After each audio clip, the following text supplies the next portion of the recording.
Hi, I'm Rich Frawley, and I'm the Digital Forensic Specialist with ADF Solutions. Today we are going to discuss reducing backlog in-house with ADF.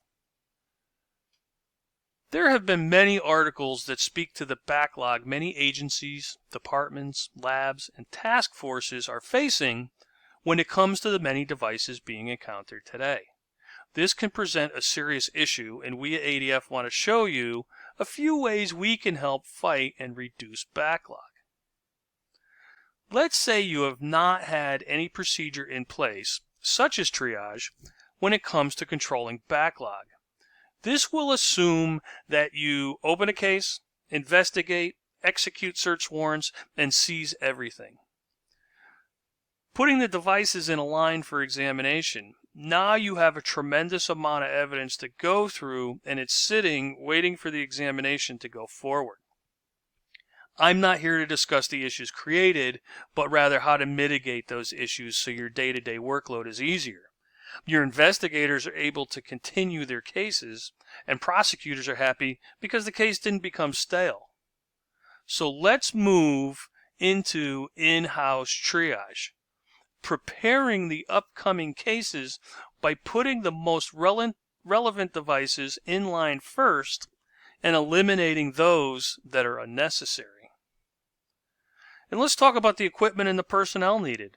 You're going to need digital evidence investigator, a write blocker, any computer with 8 gigs of RAM, and USB devices to be used as the collection keys.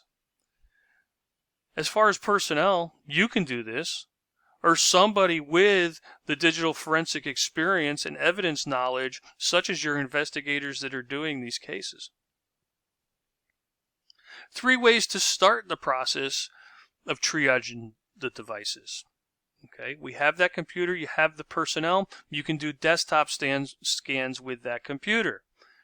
You can do boot scans, creating the collection keys and using those to boot to computers and do your scans and imaging, and mobile scans. And there's also a 4th option, the live scans. Typically wouldn't be used in lab, more on scene, but it is an option should it be required.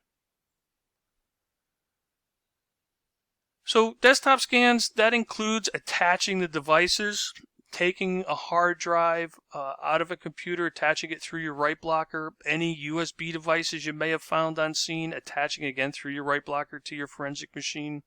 Any images, maybe you've imaged something, you can scan it here as well. So anything you can attach to or put through your desktop computer or your forensic machine, you'll be able to scan. Boot scans. Here's where we take our tool, put it onto our collection key, and then you boot the target computer to our USB device. Especially helpful with computers where the hard drive is difficult to remove. Let's say you have a Surface Pro. Also helpful because it has BitLocker encryption and you know the credentials. You'll be able to unlock that and scan it. Not only that, you'll be able to image it as well. And this is also useful with Mac and Linux, so you can boot to those, scan those as well. And again, I said booting also gives you the ability to image those computers and then give those off to the forensic examiner. And mobile. We do have mobile support, and you would be able to attach your devices and create that backup and scan a logical iOS and Android devices. Now, we have the equipment necessary to run ADF, we have a process, and we can attack the backlog in a few ways with either a desktop boot or mobile scans, as I had mentioned in the last screen. So by doing that, we need to create these profiles, and they could be used singly or multiple. You could use a red light, green light, and move up to a quick or intermediate or comprehensive after that, once you know you have something. So the red light, green light targets the entire file system. What it does is it runs your keywords against every file name and folder name on that device. So if you're running your case-specific or crime-specific keywords, let's say child exploitation or drug or anti-forensic, and you get hits, you know, hey, I've got something with these keywords in it, let's move it up. Let's say you go up to quick. So quick, it runs the same keyword searches as red light, green light, maybe you add some more crime-specific keywords, and then we parse out the artifacts, and those keywords are run against those artifacts. So your web browsing, your logins, your downloads, your USB history, your communications, your emails, your peer-to-peer. So you'll have all those parsed out and the keywords. Gives you a better profile of the use of the computer. And any matches are tagged and collected automatically. Move up to intermediate. Again, the same thing that quick and red light, green light do, but here now you're adding more case-specific keywords. You're adding hashes maybe from your cyber tip, keywords from your cyber tip, still parsing the artifacts, and we're doing more file collection. We're going to collect all the multimedia and maybe the documents from the user profiles.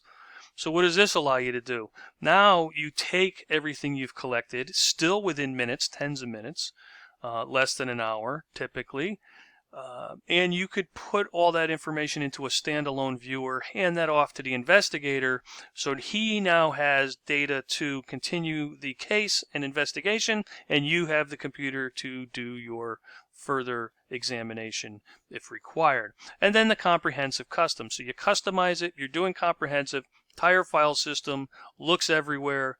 That can take your minutes to hours, and again, you can give that off to an investigator to go through the case, and you can take the computer or the image file and move up to a more comprehensive examination.